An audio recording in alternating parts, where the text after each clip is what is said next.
Hey guys, Thunder E here and welcome to the video you've been waiting for. I am talking about gaming on the ASUS ROG Phone 5. Now, the ROG Phone series is well known for its gaming parallels, but this video we're going to find out if the ROG Phone 5 is truly taking back the crown as the king of gaming phones.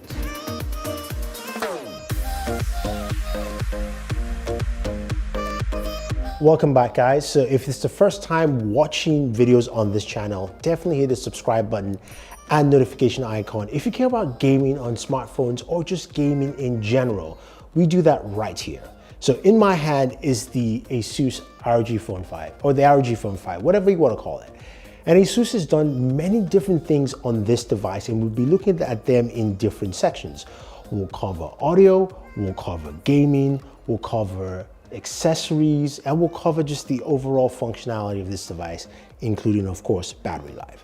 So let's start off with the aesthetics of the ROG Phone 5. In size, it's 6.7 inches. To some that might seem large, but again, that's pretty much similar to your S21 Ultra or your Galaxy Note 20 Ultra as well. So size-wise, you've got something that is standard within the smartphone realm. It comes in two different colors. You've got the white and you've got the phantom black. And I do like the fact that it comes in white now, instead of the stereotypical gaming colors that are usually just black and red or whatever the case may be. Styling is a bit different. It's got a nice curved back to it. And of course, you do have RGB lighting with the ASUS logo at the back of the device. This, of course, is very customizable. You can do it directly within the software, and that is really nice to see. Now, in terms of the display, as you know, as gamers, we want something that gives us the best amount of functionality. And this display is 144 Hertz. Of course, it's got an adaptive refresh rate, so you can set it at auto, and of course, we'll set the refresh rate to match what you're doing at the time, or you can manually change from 144 Hertz down to 120 or 60 Hertz if you choose. And the big question is, does it eat up battery life? The short answer is no, but there's a much better answer, so stay tuned for that within the video. Now, it's not only 144 Hertz display, it also has 300 Hertz touch sampling. So while you're gaming and your fingers are gliding across the screen, it is so much easier to tap and move and doesn't feel stiff, which is something you find with a lot of gaming smartphones. Now, you have a couple other functionalities that are really geared towards the gamer. You've got two USB ports, one at the bottom, and then the other one on the left-hand side with, of course, a proprietary port for the cooling fan. Now, that cooling fan has a lot more functionality to it. It's got also a built-in 3.5mm jack, which is great, so you can do pass-through. But the ability to have this side port is great, so while you're gaming, you can charge your device while gaming at the same time. Now, at the very top on the left-hand side of the device, you do have your touch-sensitive trigger buttons. They've been more tuned to the ROG Phone 5. They've got better tuning, so they feel more comfortable. And also the triggers feel really solid while pressing them. And of course, they are quite remappable overall. When it comes to audio, this is where the big part is with this device, because you've got a headphone jack back now, and you've got some stereo speakers, which we should take a look quickly right now, and then we'll talk more about it.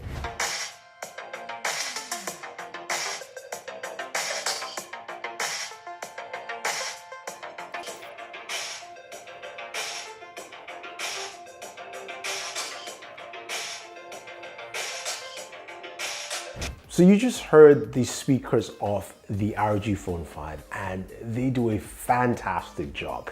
They are crisp, loud and clear. I mean, I put them back there and you can still hear them within the room. That's because they use two symmetric superlinear drivers that are powered by a mono amplifier. So giving you that really rich, loud, clean sound. Probably the loudest I've heard from any smartphone, and also the clearest I've heard from any smartphone in a while.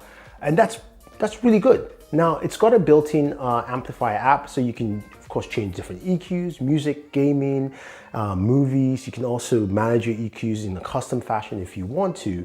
But the other cool thing about audio on this phone, it's got a 3.5mm jack, which you know I love, right? But that jack is also powered by an ESS 9280 Pro DAC, and as well as also a built-in amplifier as well from ESS Sabre. allowing you to drive your headphones to the best. So whether you're using ASUS's Centera 2 headphones, which are their gaming headphones, they do a really good job actually, they're really nice. Or you can drive something a little bit better like the DT1990 Pro, which I absolutely love. To take your gaming experience to the very next level, the audio is so good. And I like that they've done some work there giving you that audio experience that you should definitely get as a gamer. Now, how does that audio mix in with gaming, you know? It's time for us to go check out some gaming performance, so let's take a look.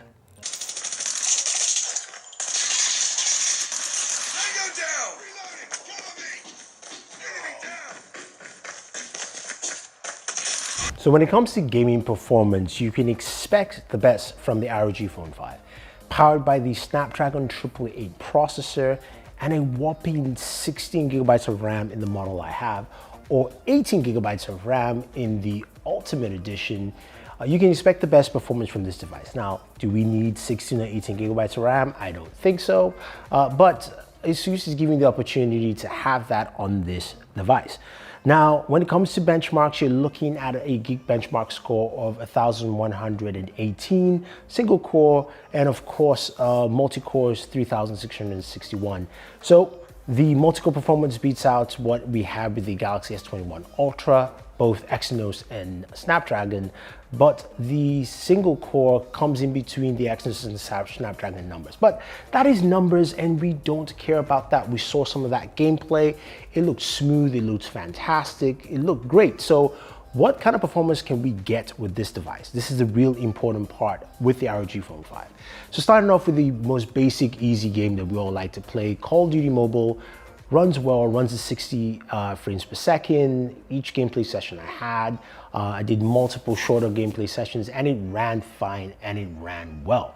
The one thing to note, it's not updated yet, so it's not running at the max setting, just at high setting. It's something because this device, while testing it, was not available out yet, so you can expect that.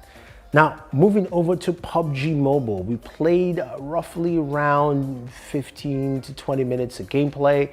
Now, what you will note is that the game settings is Smooth Extreme. I do not have Ultra HD Ultra available yet, so I could not test it out because, again, we need an update for that. But playing at Smooth Extreme, solid 60 frames per second.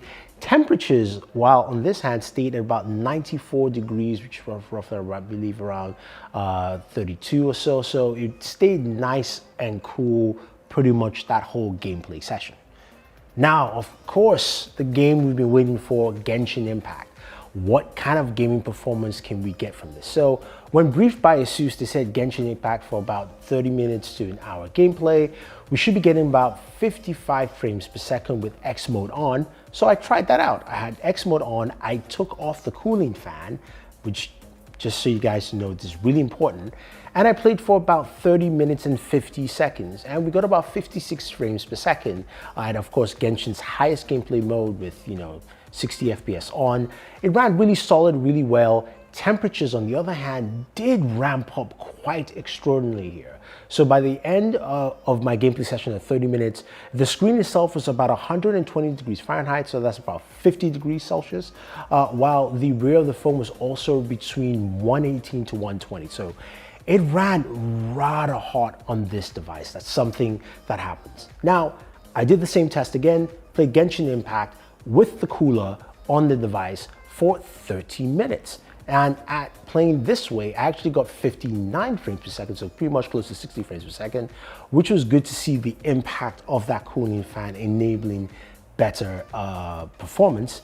And in terms of temperatures, the display still was between 118 to 120 at its maximum, while the rear of the device dropped down to about 94 to 98 degrees. So ASUS promises about a 10% decrease, and that definitely shows. It means that, look, where the processor is, where cooling is most needed, the fan does work, and I was able to get better performance from Genshin Impact. So that is something to take note if you're looking at the kind of performance you're going to be getting from this device. In terms of any game you want to play, it will play well, it will play really smooth.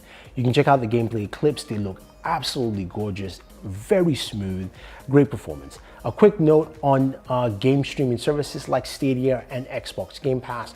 I will say using the Kanai controller, it was a seamless experience. It played fast, smooth, very responsive. Of course, you've got Wi-Fi 6 built into this device, so you've got a very clean and fast gameplay experience. Now, with all that gaming performance, you're asking, how is battery life on this device? So ASUS has come up with a very interesting way of implementing battery on the ROG Phone 5. It's got a 6,000 milliamp battery, which sounds absolutely fantastic, but it's split into two 3,000 milliamp batteries there to effect faster charging and also better performance in the long run. So with that 6,000 milliamp battery, it comes with a 65 watt charger, and ASUS promises about 0 to 100 in 51 minutes.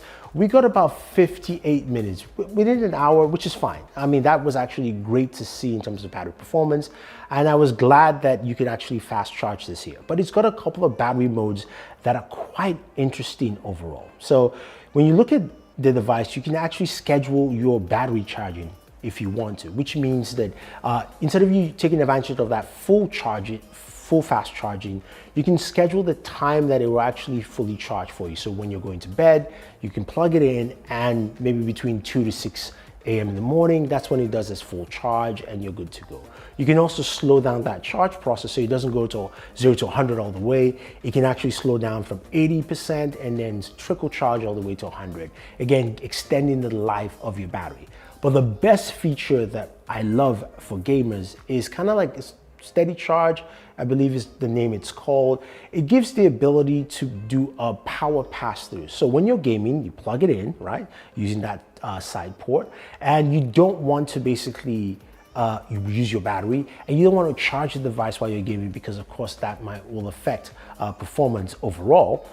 What you can do is basically stop the charging and stop the use of the battery and do a pass-through power from the charger. So basically it's running from the charger, you lose no juice on your device.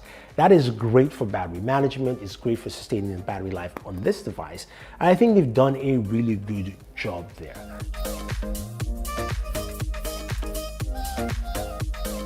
So when it comes to accessories, ASUS has done a really good job with the ROG Phone, giving you enough accessories that you will definitely need and wants to use. Now, the first one is the AeroActive 5 cooler. We know the ASUS phones come with coolers in the past for the ROG phones. Now, with the ROG Phone 5, you don't get it, so you can buy an accessory. If you get the Pro Ultimate Edition, you will get this cooler. What's interesting about the cooler is that not only does it cool, and it comes with a 3.5mm jack, it has that port for your USB Type-C cable. It also has 2 extra paddles, which are great because they are remappable for your gaming experience. So once you used it, you have 4 extra buttons to use while gaming on your mobile device. You've got the 2 top touch-sensitive buttons, as well as the extra paddles, which makes your gaming experience absolutely awesome. Playing games like Call of Duty Mobile, as well as also PUBG. It is so great to use it, and it's very easy to set up. Now, the next accessory I do like is the Kanai 3. And this is what it turns into when you use it together with your ROG Phone 5. I love it because it gives you a full mobile gaming experience that allows you to play, of course, your mobile games all the way through, but also your game streaming services like Stadia, as well as also Xbox Game Pass. What's great is that this gives you full button layout. You've also got extra buttons at the back that are remappable. Your ROG lights up at the back of your phone, but you can take this off. You can slide it back into its dock, and then you've got the Kanai controller as a controller. This is pretty good. Altogether, this makes the gaming experience on the ROG Phone pretty much to the next level, and these are accessories that if you want to use them to enhance your gameplay performance, these are absolutely worth it. Now, before we round up, some of you are asking, okay, Thunder E, it's got cameras on there, right? How's the camera performance? Well, simply put, the cameras are okay. Honestly, this is the part of the device that I am really bummed out about because of the pricing we should expect to see here. ASUS has put in a triple camera system, one with a macro lens that really isn't worth it. The camera stills are okay and decent, The front-facing camera does a good job at it, but I think overall the experience here is something that I expected to see better, especially when ASUS has devices like the Zenfone series, which has a really solid camera system. I was hoping to see that here. You've got video with the device as well, which has a steady mode, which apparently if you turn on video stabilization, it cuts all recording to 1080p, or basically super steady if you will, but it can record up to 8K, 4K 60, and so on and so forth. I would say you're not buying this device for the camera. We'll give you decent photos and video, but if you want a game, then let's talk about it before we round up this video. The ROG Phone 5. We mentioned a bunch of things in this video, the things I like and I don't like, but overall, what do I think about this device? I think it's a solid phone. I think it's a great gaming phone with great gaming features and all the gaming capabilities you could ever dream of. In terms of taking the crown as the gaming phone, I think it's back. I think ASUS has taken that crown and they've held it strong and are calling out competitors to challenge them. I think if you want to pick this up, yeah, definitely go ahead. If you're a gamer, you like to game, you want something that will last you the whole day and more, the ROG Phone 5 is definitely worth it for you. If you want to take pictures, not so much. Anyway, guys, thank you for watching this video. Hopefully you enjoyed it and you like videos like this. If you want to see more, gaming on this device, definitely head over to Board Gamer. I do have some tips and tricks on how to use the ROG Phone 5. You can definitely check out there. If you have any questions or any comments, let me know. Otherwise, don't forget to like, share, and always enjoy your entertainment. And I'll see you there.